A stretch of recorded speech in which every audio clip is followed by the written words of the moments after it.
Hi, early career teaching faculty folks, and anyone else who is interested. This is Brian Gibbons here, and I am here to show you a little bit about how I use FlipGrid in my classroom. So, FlipGrid is a technology developed here at the University of Minnesota, and it looks on the surface of it like it will cost money, and it does if you're not at the University of Minnesota. But if you're here and you're faculty, you can use it for free. So it's a fantastic tool that I have found. I'm going to open up my browser here, and you can see this is the FlipGrid homepage. And if you go here, they'll give you information about what it is and how to use it and all that fun stuff. And I think if you either go to the admin or contact up here, perhaps, actually it's probably the get started, you can get signed up for an actual account. If you want to just try it and see if you like it, there is a 21-day free trial, but you got to scroll way down to the bottom here. Right here, build your grid today. This is the spot where you'd want to go look for that. But if you already have a grid, what you'll do is you'll get a screen that looks, oops, not that one, looks something like this. I actually have 9 out of 10 grids. You're able to have up to 10 grids for free. This works great for me because I never have more than that many at once, and I just start deleting the ones I'm not using as they're no longer necessary. I probably could already delete some of these. And you can see each of these are your grids. I usually establish 1 grid per course. Let me rephrase that. I establish 1 grid per assignment per course. So for example, I will very often use it for these introduce yourself assignments. So if we go over here and click this little blue thing, that will take me directly to a link to that particular FlipGrid I've created. And I've already given the students instructions about exactly what they're supposed to say. They're supposed to say who they are, where they're from, and just something about themselves. So this is actually one of my classes, and you can see the way I've done it is instead of asking a question, I've just told them what's expected, and I've made each question the name of the team. So this is Team 1, this is Team 2, this is Team 3, and what that does is it allows you to collect all of those people together, and you'll see all their responses together, and also everyone on their team will see each other, and they'll be able to see what types of things they said.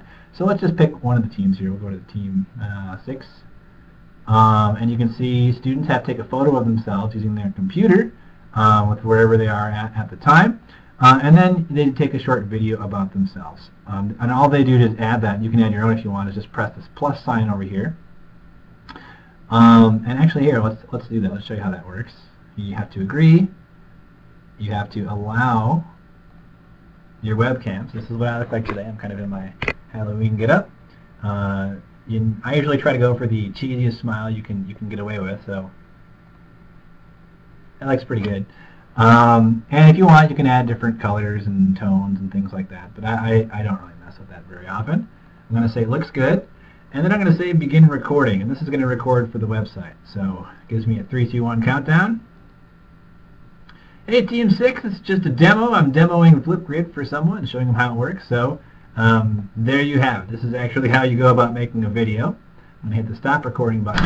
Hey, Team 6, it's just a demo. I'm demoing FlipGrid for someone and showing them how it works. So there you have it. This is actually how you go about making a video. I'm going to hit the stop.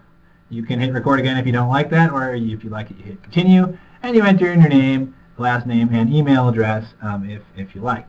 In order to upload it, you would just say submit video, but since this is not really for Team 6, I'll just hit the X for right now.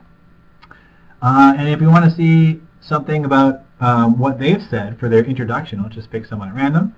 Hi team, my name's Megan Spinsky. I'm from the suburbs of Chicago, more specifically Palatine, and my favorite piece of biology news that I learned this summer is during Shark Week, and that's that sharks, when they're turned on their back, some of them actually go into a temporarily paralyzed state, and this is how a lot of killer whales are actually killing the great white sharks.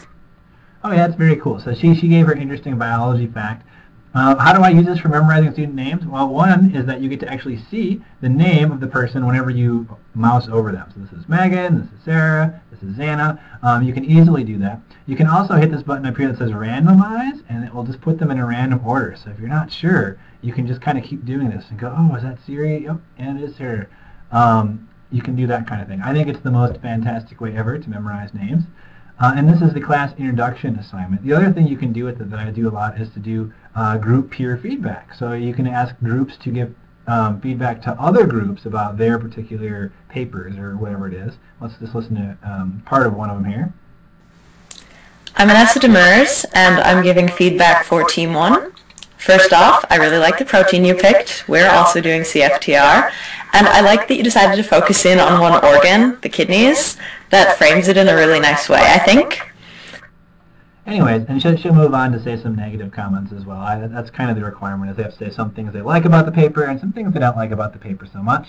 And I think that works very well for me. So those are the two things I really use FlipGrid for, is sort of these peer feedback and the introductions. And I think for both, it works great, very simple to use. If you go back to the FlipGrid administrative system here, you can actually, if you click on one of these, let's just look at this top one, scroll down a little bit. These are all the questions I've created.